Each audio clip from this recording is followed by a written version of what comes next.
Des milliards de tonnes de CO2, en plus, révélés dans un rapport. Scandale, le pétrole. À quand la fin du pétrole? Je vous pose la question en commentaire. Un rapport montre que les projets récents en lien avec les énergies fossiles ont, ont un bilan désastreux. Depuis 2021, les gouvernements mondiaux ont approuvé des projets qui vont rejeter 14 milliards de tonnes de CO2. Donc c'est l'IEA en 2021 qui a conseillé de ne plus ouvrir de nouveaux puits de pétrole et de gaz. En 2023, à l'occasion de la COP28, les dirigeants du monde entier ont promis de faire la transition pour s'éloigner des énergies fossiles, au cœur d'un sommet qui se tenait à Dubaï, dans une région du monde où les énergies fossiles sont justement la principale source de richesse. Ouais, bah d'ailleurs, Dubaï, ils se sont pris un gros karma avec le climat là, ces derniers jours. Je sais pas si vous avez vu, mais c'est une rivière à la ville de Dubaï maintenant. C'est un lac grandeur nature. Les voitures sous les eaux, etc. Et l'eau a du mal à s'évacuer d'ailleurs. Bref.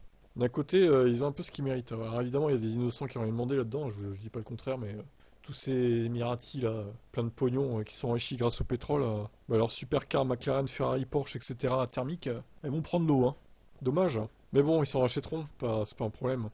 De plus, certains géants du pétrole ont promis d'accélérer sur les énergies renouvelables, un discours qui est néanmoins teinté de greenwashing, puisque la réalité est tout autre. Shell a notamment promis début 2024 d'accélérer le développement des énergies renouvelables, mais ces dernières années, le pétrolier a finalement donné la priorité au profit. ExxonMobil avait également annoncé sa volonté de se lancer dans l'extraction du lithium. Mais quelques mois plus tard, le PDG de l'entreprise s'est agacé du procès fait aux pétroliers. Il a déclaré que les clients étaient le problème, puisqu'ils ne voulaient pas mettre les moyens pour aller vers le renouvelable. Ça me rappelle l'excuse de Toyota. Bah, on répond à la demande, hein, les clients veulent du thermique, donc bah, du coup on continue le thermique. Ouais, mais le client il se rend pas compte que il est en train de mettre la planète à genoux en fait. Alors la planète, elle continuera de vivre, mais c'est les humains, quoi. On va tous crever au bout d'un moment. Surtout dans certains pays menacés, quoi. Et ça, les gens se rendent pas compte, en vrai. Ils pensent qu'à leur gueule, hein. L'humanité est égoïste, hein. À l'échelle mondiale, la réalité se heurte à la volonté des profits des acteurs du marché de l'énergie. Le pétrole et le gaz sont toujours nécessaires et rapportent toujours davantage à ces producteurs que le renouvelable. Aussi, les projets se multiplient et augmentent drastiquement les émissions polluantes de la planète. Et la feuille de route de l'IEA datant de 2021, qui préconisait de créer aucun nouveau puits pour tenter de limiter le réchauffement global à 1,5 degré, semble désormais très lointaine.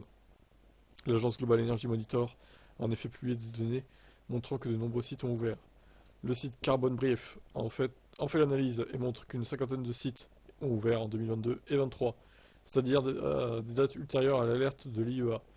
Bon, c'est des menteurs, ils disent on va arrêter d'ouvrir des trucs, mais au final, ils mentent tous. Évidemment, c'était sûr que ça allait se passer comme ça. De plus, 45 autres projets sont en attente de validation pour des investissements. Les 50 projets ont créé des, les 50 projets déjà créés représentent 6 milliards de tonnes de CO2 d'émissions polluantes. Si les 45 autres s'ajoutent à la liste, ils émettront également 8 milliards de tonnes de CO2. Pour comparer les émissions de CO2 annuelles, les énergies sont de 34 milliards de tonnes de CO2. L'ONU a également montré récemment que les émissions liées au pétrole et au gaz sont respectivement 82 et 39% plus élevées qu'elles ne devraient l'être pour contenir la hausse des températures à 1,5 degré. Le rapport de GEM montre aussi une donnée inquiétante d'expansion de l'industrie du pétrole et du gaz. En effet, de nombreux pays où il n'y avait aucune extraction abritent désormais des puits. Des pays de l'hémisphère sud font partie de ces nouveaux Eldorado pour les énergies fossiles, notamment les pays africains, la Namibie en tête.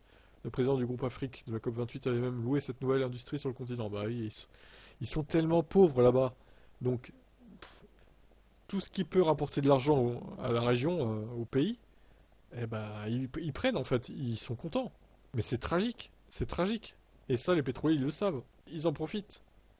On n'y arrivera pas, je vous le dis, hein. La planète, elle va continuer de se réchauffer.